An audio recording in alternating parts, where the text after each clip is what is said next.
You're listening to the Your Rivers Are Wrong podcast.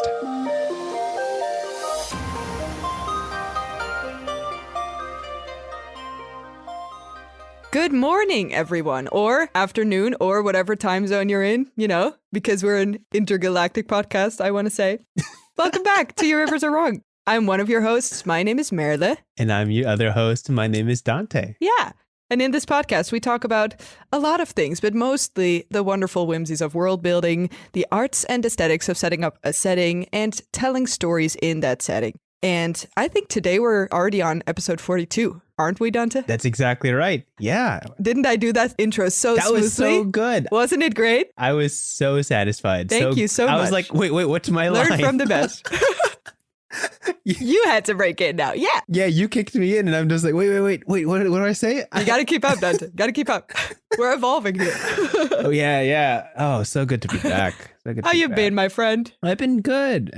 For context for people listening, we're coming right off of New Year's weekend. That's right. Wow. Yeah. All the celebrations. Yeah, so many. I heard some wild bingo nights were going on at your place. Yeah. Shame I missed it, Yeah, just next time you can come across the waters. I'll come over. Yeah, I'll do like a digital one. Things. Yeah. We'll Skype you into your digital own cards. Digital bingo sounds awful though. Like I'm sure it exists. Sure, in this day and age, I'm positive it exists. Sure. Yeah. My family's big on bingo nights on Christmas and New Year's, and we play for literal hours. So it's kind of intense. Nice.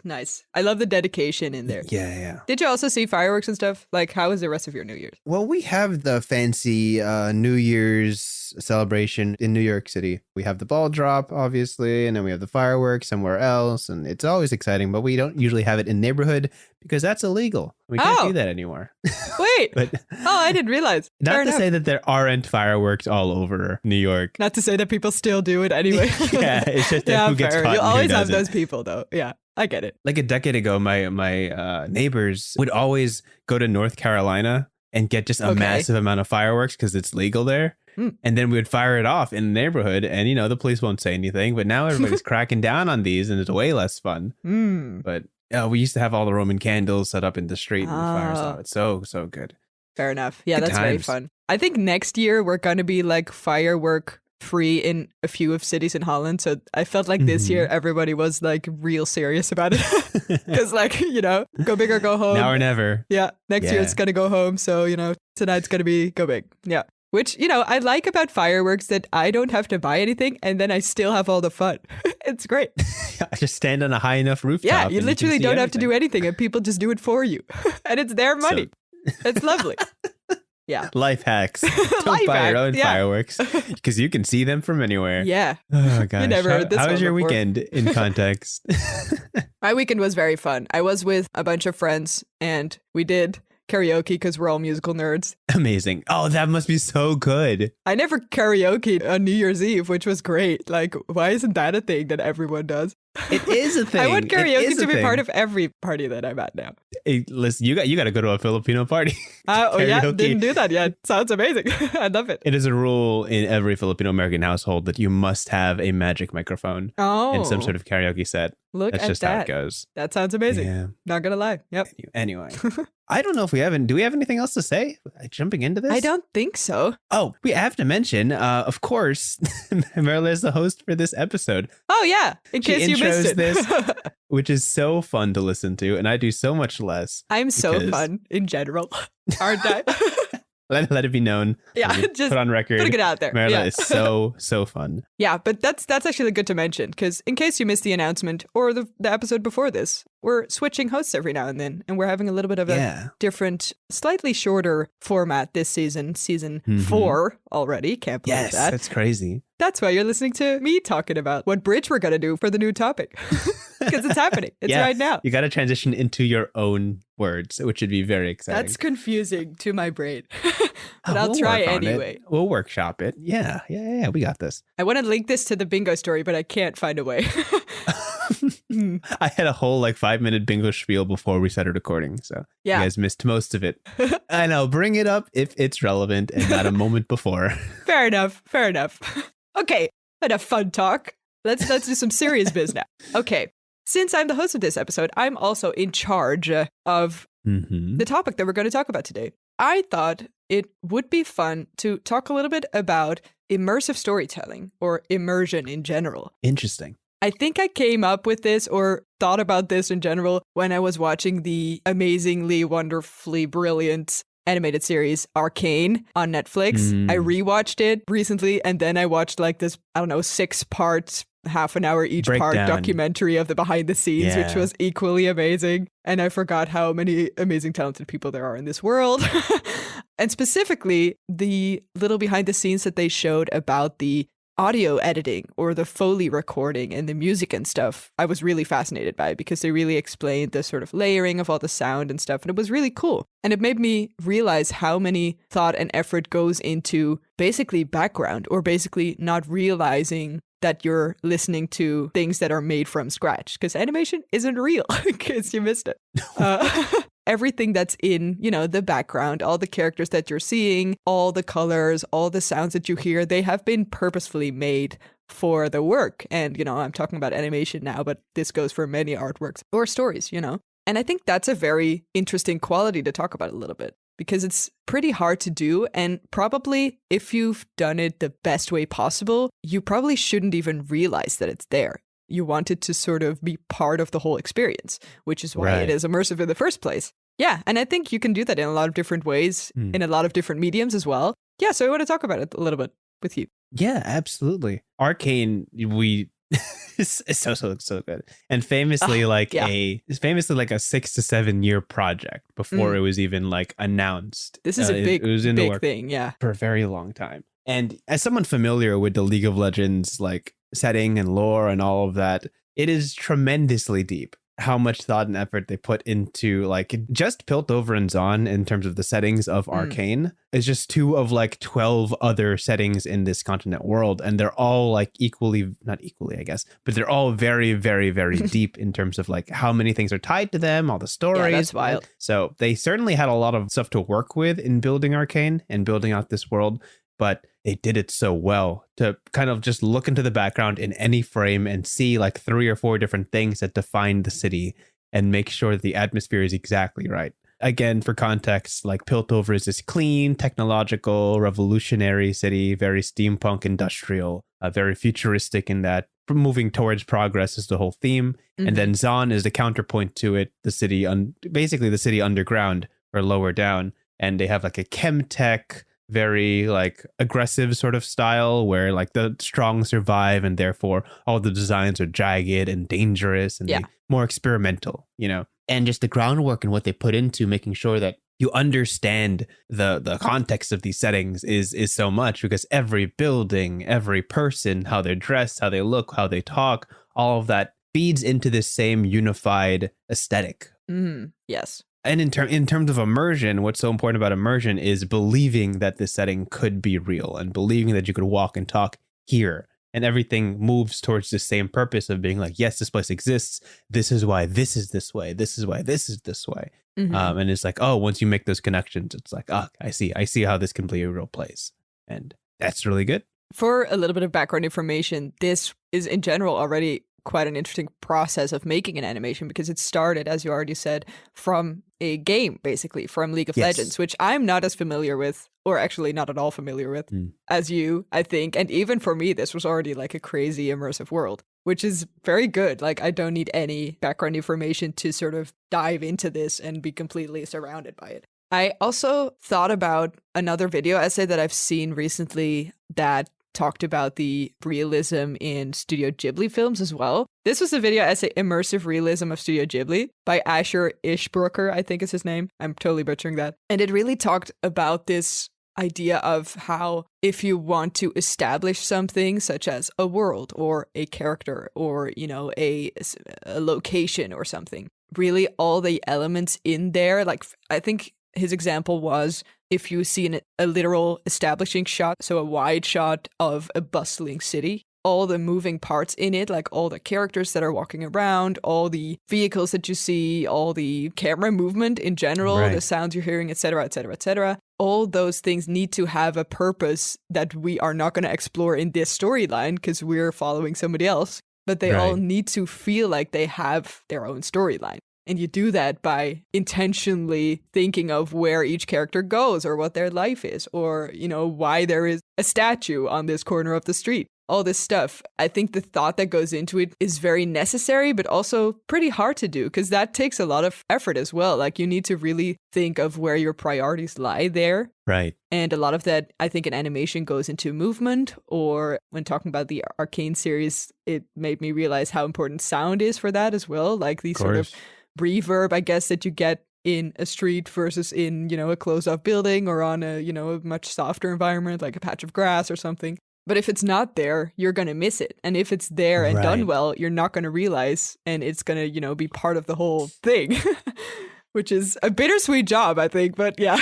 Yeah, it's so hard because we are so hardwired to understand what is right and proper and correct. And when something is off, like as we talked about on the Uncanny Valley episode. Oh, yeah. When one thing is off, we notice subconsciously that something is strange, and it doesn't have to be a conversation, and most people don't like point it out. They'll just simply have a feeling of unease when something is just incorrect, And in the question of immersion, like obviously we're familiar with like tabletop games and all of that. A lot of that is in theater of the mind, as in you just imagine it. To make sure that people are immersed, I always call back to the advice that you have to tap into all 5 senses. If you're describing a scene, yes, you don't just describe what they see because that's just at face value. You add a smell to the food nearby. You add a crackle to the fireplace. You add a sense of like warmth and ambience. You make sure that they recognize that this is a proper setting that they can settle into and not just a picture frame that they're looking at. Yeah. When you establish that the world around them is a 3D, fully interactable space, it requires those descriptors that rely on not just one senses, but multiple, because at all points in the day, all throughout our lives, we're always using all 5 senses to understand the world. And to push somebody into that space is really important. That's why Foley is so important to all these settings, to hear the background, and even if it's not talking or speaking directly to you, or to see like something that would be a pungent smell nearby. That's all visceral and subconscious. And once you click into that, you understand the setting much clearer. And Foley, just to explain it a little bit, is basically the background noise that you see on screen. So if someone steps through a hallway, you have to hear the footsteps echoing, because otherwise it feels hollow or off. A lot of times you shouldn't realize that it's there, and then it's probably done right.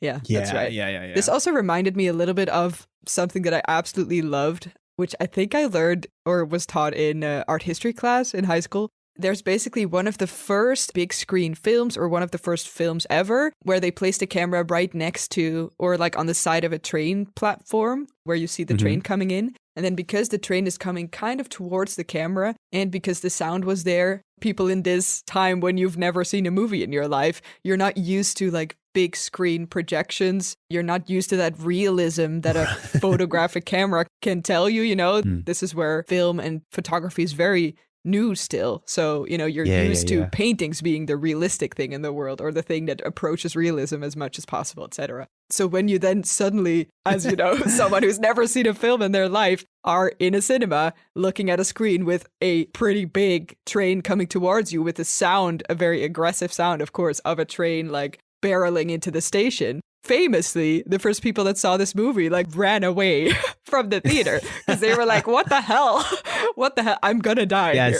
Some sort of magic going on there. And they just didn't realize like this is the classic example of immersion in a film. Yeah. Now, of course, we're used to this sort of immersive, multi-sensory experience that a film can bring us, and we're used to readying ourselves for an experience like that. But if you're not used to that, this is so close to realism that you don't understand the difference between it. I always love this story because it's so telling, I guess, of what a medium like that can do. And specifically, film and animation is, of course, something where already a lot of things are merging. Like, there's many different art disciplines in general, but some only have one of those sensory experiences, such as, sight, like when you see a painting or when you see a photo hung in a museum or whatever. And film, of course, is already kind of a mix of all those kinds of elements. If you ever watch those behind the scenes videos on Foley artists, like the number of sound layers it takes to make a scene ordinary, like someone walking through the forest, there is like 7 or 8 different layers of sound at different volumes, at different intensities, cooked together and stacked on top of each other for just like 1 or 2 seconds of film. It is wild because, you know, nature is unpredictable, and actually just recording the environment there, you might get sounds you don't want. But if you want exactly the right sounds, you have to custom make the footprints, the pebbles moving, the animals, the brushes, the trees in the wind. You can hear the leaves rustling. All of those are individual sounds that have to be done in post and leveled. It's so, there's so much time that goes into that. Yeah. To make everything so crisp and perfect and match is truly an art form in itself. On the topic of you bringing up like trains and people getting out of the way, obviously people today would be like, oh, I would never do that, right? Have you never done VR? Have you never like experienced the glasses and flinched when something comes by you? Terrifying. Right? The roller coaster one, tried it, hated it. I got like nauseous and everything. It's the worst.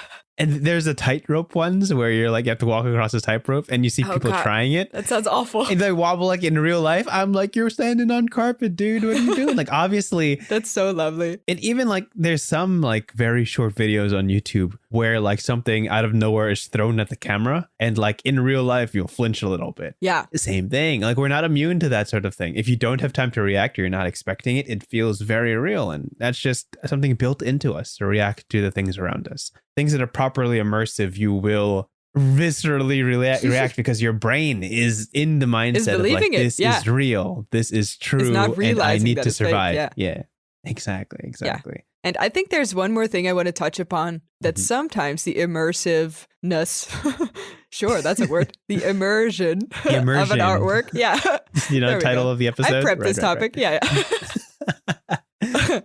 Sometimes the immersion that you can have or create can also be a conscious choice, I guess. Like, you said it beautifully just now, like, it's so hard to make things feel ordinary. Like, there's so much effort for just an ordinary sound. Yeah. You can kind of play with that too a little bit. The thing that came to mind for me was the podcast Alice Isn't Dead. I think it's from the makers of Welcome to Night Vale, which you might have heard of. Neither. I haven't. That's interesting. These were, I think, done like quite a few years ago by now. But just to focus on Alice Isn't Dead, the sort of premise of this is that you hear a female main protagonist who is, I think, a truck driver, and she's just out of boredom or out of having something to do. She's talking in her radio. And that is what you're hearing in your ears, basically. So rather than the medium being kind of the invisible thing, as we've talked about in film, it's a very conscious, purposeful choice to name how the medium is enveloped or combined with the fictitious storytelling that's going on. So we just hear everything that is quote unquote happening in the story through this so-called trucker radio that you're listening to. We could have just had a audio experience where we just hear her inner thoughts, or we hear some music in between, we hear what happened, we hear a narrator, we hear her talking live. You know, we could have done that, but instead they chose to make this a very tight, I guess, format by just using this as the so-called radio that she's talking into. Right. This is a little bit of a thriller-ish kind of podcast, right? So in the first episode, she's kind of recalling the character that she's sat with in the sort of lunch, diner, cafe, whatever. And she's thinking about how weird this man was that was sitting like on the other side of the cafe. And then she's realizing that she's seeing him in other places too. Both the sort of recalling of memory and the fact that she's experiencing it live, because she's talking in this radio as she's driving or as she's, you know, continuing the actual like main storyline, makes it a very real thing. The connection there is so logical that you really understand how the audio is part of your world as well as a listener. If you would have this as you're driving your car, like on your radio, I'm sure that would be wild. Real. Like there would be such a thin line between like the fiction and the real world. And I think that's also very fun to try out. It, of course, has limitations because you can never sort of get out of that format if you want to like be completely immersed in that. But there's definitely also very purposeful ways that you can use that immersion as a tactic almost. Yeah, absolutely. Involving yourself in the scene makes it feel more real. Like, I'm sure that there's like truck sounds in the background, like the hissing of the works, probably like surrounding traffic and or like whatever she's driving through is obvious. Something like that, like a scene where you are following a truck driver isn't nearly as convincing if one, like the audio is perfectly clean, or two, like you don't feel the struggle of like moving the truck or turning or driving. Like the pauses in her voice have to imply imply that she is currently like on the move. Mm-hmm. Like you're talking while driving is much different than talking to a normal person while somewhere else. Yeah. There's like a staccato Right. or a stop and go as you have to pay attention to the road. Mm-hmm. All of those little details, in theory, she's saying the same words both ways, but like to add the added influence of her surroundings makes it feel like you can just sit next to her and be there and be aware of whatever's going on. Yeah, for sure. Plus that the surroundings also inform the storyline again. Like sometimes she sees a welcome sign. I don't know if there's a name for that. Yeah, a welcome sign. When she's, entering a new town or whatever. And sometimes those signs are weird too. And she's like, what did it just say? Is that just, oh, well, I guess I passed it. And then those sort of like pondering thoughts also come back in that, which is, yeah, really lovely. Big recommend also. Like, go listen to that. It's great. Yeah, of course. So in terms of trying to immerse people into your stories, obviously tap into the five senses, make sure that that's all something they're aware of. If you're doing sound design, understand the nuances of the sounds that are always around us. Like right now, we're recording in as quiet rooms as we can possibly be. Yeah. Because we know life We're life doing is the very opposite loud, thing now. Yeah. right? Life is very loud. And we constantly struggle to keep all the sounds out of the recording. Blankets over laptops, yes. Yeah, I got a blanket over my hissing laptop. Nora's got the traffic right outside her window. Yep. The blanket is a recurring character in these podcasts, and it's should have always given it right more next attention. to me. Maybe it just needs love, I'll put a picture on whatever social media we have of the blanket. Nice. Yes. But fantastic topic. I have one more question. Absolutely. I think you talked about it a little bit already in terms of like description and stuff. But since, we play D&D, it's a thing. We do. Do we? Do we not? Like once a month when we can. Yeah. I mean, lately. We still play. Through We the still holiday play. Let's season, just we do manifest it. Yeah. We absolutely do play. It'll be 4 years soon. Wow, that's so Yeah, fun. I can't believe that shit. That's crazy. That's wild. But my question was, do you also consciously make choices in that either on the Dungeon Master side or on the player side whenever you play? Because of course, the fact that it's a game and not just a story that you're telling or an audiobook or a theater play or whatever makes it immersive already because we've talked about this a lot, but because you're dependent on other people, etc. Right. But immersion still, because you have the live characters at the table, of course, it's very immersive because it's a live thing that you're doing. But I wondered if you have other ways that you purposefully incorporate it. Yeah, I mean, at the table, you could pull out all sorts of tricks to make them invested. Obviously, there's little props you can show them if they need a visual. There are ambient tracks on YouTube. There's plenty of YouTube channels that work to establish a setting, like a meeting in a tavern or walking through a marketplace. And they've already put together a whole lot of sounds that work together to set this scene. And you just put that in the background to make sure that they can hear it. You could always set music, set a mood so they understand what kind of vibe we're going for. And it's always just so important to make sure that it's more than just a white room, right? If you want them to meet a certain character, describe the character, describe things about the character that they could ask about or interact with, like a funny hat or the way they're dressed or like a ring on their finger or something like that. Give them things to specifically point out that they would notice in real life. Like, what are the key details that you can interact with in the setting, just so that they have something to key off of. One of the most important things is to give them something that could interest them in the scene. So they're not just like, okay, what are we doing next? Who do we talk to? Well, obviously you talk to the wizard sitting down at the bar. Like he's clearly the most interesting thing. There's a wizard here. Hello. If you paint the scene well enough, then they'll be interested in other things. They'll be like, oh, what's that little jar on the shelf? Or, oh, who are those dudes arm wrestling? Like, are they big? Do you think I could win against them? Things like that. That's also a nice note, actually, now that I think about it. Like, sometimes you can just create interest or immersion in your world by saying that it's there, but then not really explaining what it is. Like, you establish that it's there, but then, you have to sort of dig deeper to find out why it's there. Yeah. Sometimes when I set up a setting, you just want to throw out something crazy and then like gloss over it as if it's not that important. Like, oh. Yeah. Oh, that's fun. Yeah. Yeah. Like, oh, welcome to the Wind City. You see all these bright towers all glistening with ivory or white stone. The squirrels fly overhead and you see that below you see a number of people like buying at the market. And you just, oh, of course. Excuse me, flying squirrels? Okay. Yeah. Okay. I'm sorry. What? Hello? Yes. Yeah, that's awesome. There's a lot of work that goes into immersion, and it is such a underappreciated art and something you got to practice to get really good at. So awesome. Good topic. Wonderful topic. Great. Thank you for bringing that. So many things are linking to this, actually. I didn't realize as I prepped, but that's really nice. What? Immersion is linking to everything? What are the odds? How come? Yeah. What an isolated topic that has nothing to do with anything else. Mm-hmm. Very, very specific. Yeah, totally not general at all. Okay, that was a great talk. And before we leave off, we should actually do one more thing that we always do. And it's what do we do? Arguably, the most interesting part of this, because it's live. It's happening live. It's happening live. We always do a prompt at the end of the episode where one of us, in this case me, so exciting, has a little prompt for the other one. Dante has no idea what it is. I, made it up. So I do know what it is. Sure did. And Dante's gonna try to world build and story tell it to his best abilities. Yeah, let's get into it. And today I have a prompt for you that is kind of tapping into immersion the other way. And it's the following prompt. Here it goes. Are you ready? I am so ready. Okay.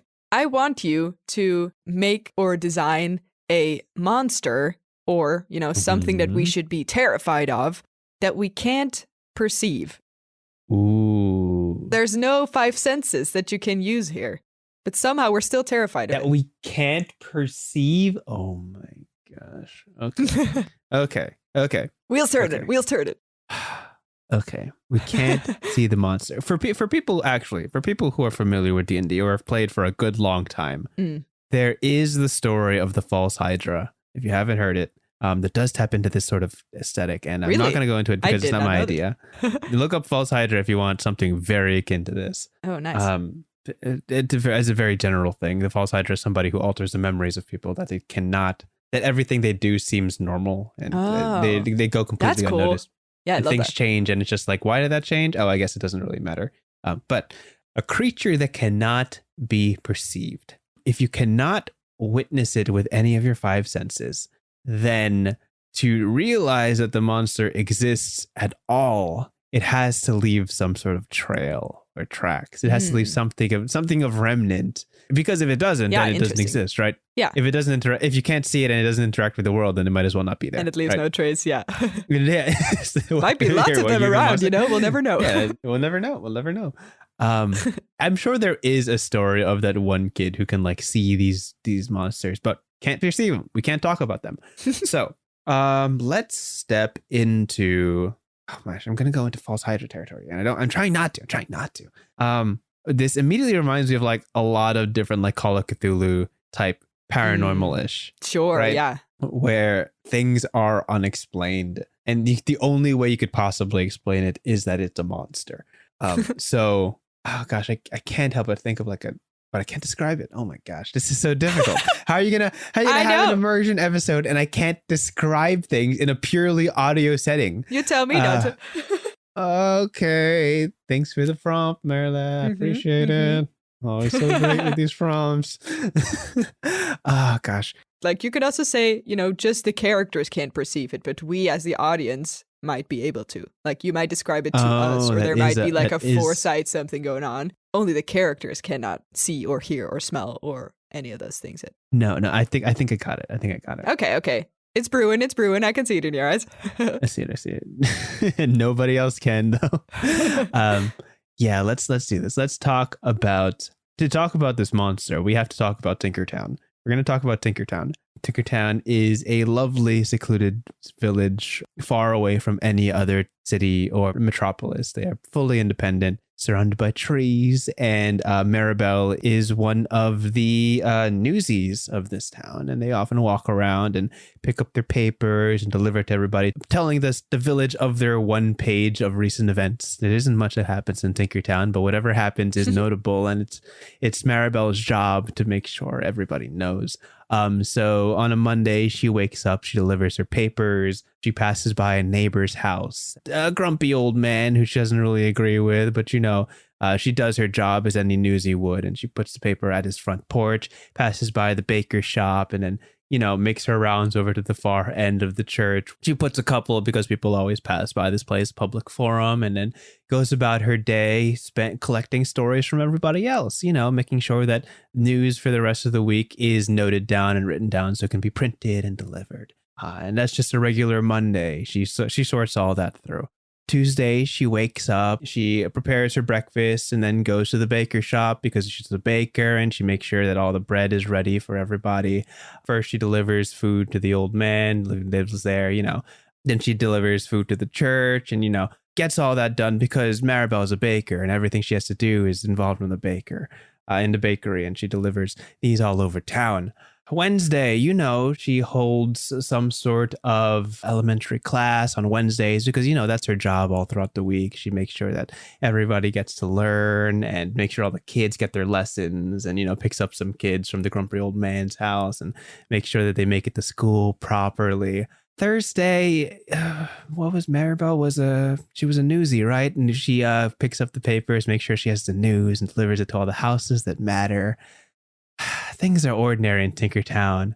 Things are normal in Tinkertown. And Maribel does whatever the town needs, right?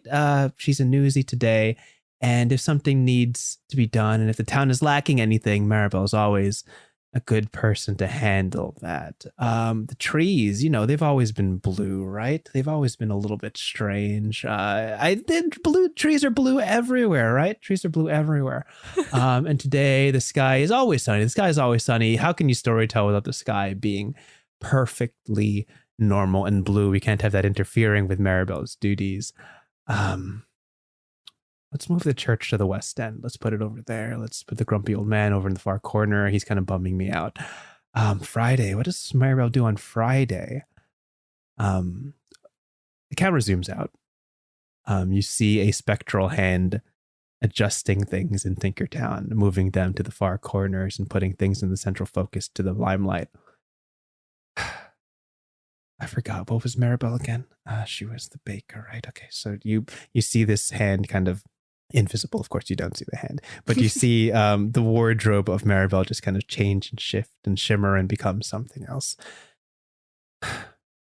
Maribel has to be the hero, right? How do I set up this story? And she kind of she stands completely blank-faced as her garb is changed once more. Details are added to her house. And you can see there is a history slowly being built out. You can see the mantle, the pictures being changed of the family that has since moved on from Tinkertown. No, I liked when she was a newsie. That ties her into everything. You see her wardrobe change once more. Okay. It's Friday, Maribel. Do your thing. And you see this, the camera zooms in once more. Maribel steps out of her house, off to do the job she always does, deliver the news to the world, unaware of the tinkerings and mechanisms behind the screen, making sure that her life is perfect for the story that needs to be told. How's that for an unperceivable monster? Wait, did you just meta this whole thing?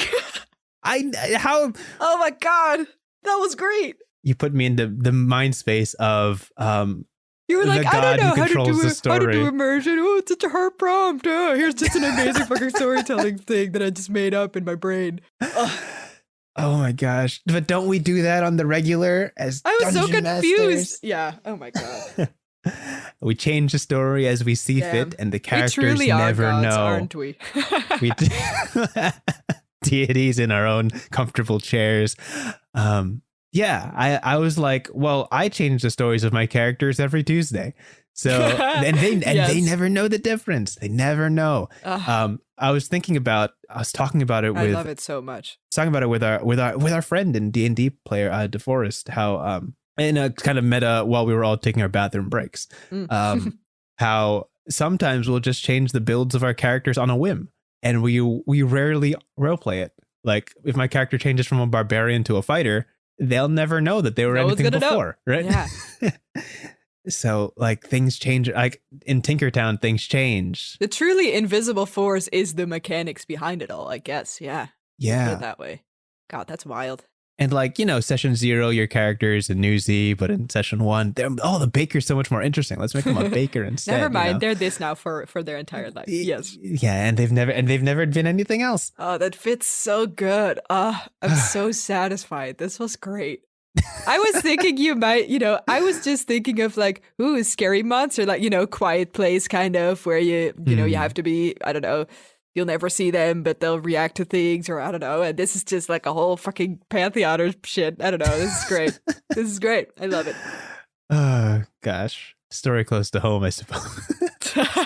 Something we play. We, as world builders, we are the monsters, aren't we? Dun, dun, dun. Yes. We raise mountains and level fields on a daily basis. We have that the is power. our power. Yes. A blessing and a curse, isn't it? Thank you for hosting, Marla. This was wonderful. You're welcome. I was so excited, even though the intro was something we're so used to. Just listening to it, I was like a viewer. I'm like, oh wait, it's happening. It's starting. Oh wait, I have a line. What's my line? You could just lay back, Didn't have to do the bridge. God. Didn't have to do the ending. Love it. Only, Thank you. The hard work of prompt developing, I guess. Thank you for being wonderfully capable at hosting. I look forward to your future episodes that I get to just listen to for a bit. Yeah. Oh gosh. That's great. And with that, also, thank you guys for listening. Did you see? It was so smooth. Perfect transition. Yeah. I know. I'm so good at this. We're so professional. Should I just do it from now on, like all of them? If you want to pitch that, nope, not doing it. I won't say no. It's fair. Anyway, thank you guys for listening. This was great. Lovely to have you hang out with us every week. Yeah. And I guess there's just that one thing that we still need to discuss, but I guess it's very late in the episode now. So maybe we do it like next week or the week after. Oh, yeah, maybe. Like when you're building rivers and stuff and it doesn't go right. Like when your rivers are wrong. Yeah. Rivers are wrong. Yeah. Do you want to talk about it now or maybe now? Well, we'll just leave it to the next week. Yeah, next time. Stay tuned, Don't worry. Stay tuned. Drop in next week. Thanks for listening. Say bye. You got to say bye.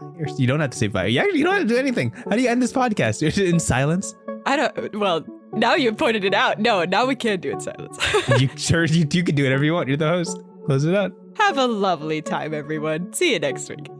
See ya. Thanks for listening to this episode of Your Rivers Are Wrong. If you have any thoughts for topics, prompts, or if you just want to share your thoughts, you can reach us at yourriversarewrong@gmail.com. That's yourriversarewrong@gmail.com. Big thank you goes to Martin Skelligans for our intro and outro music, and most importantly, thank you for listening. We hope to catch you at our next episode. Have a good one.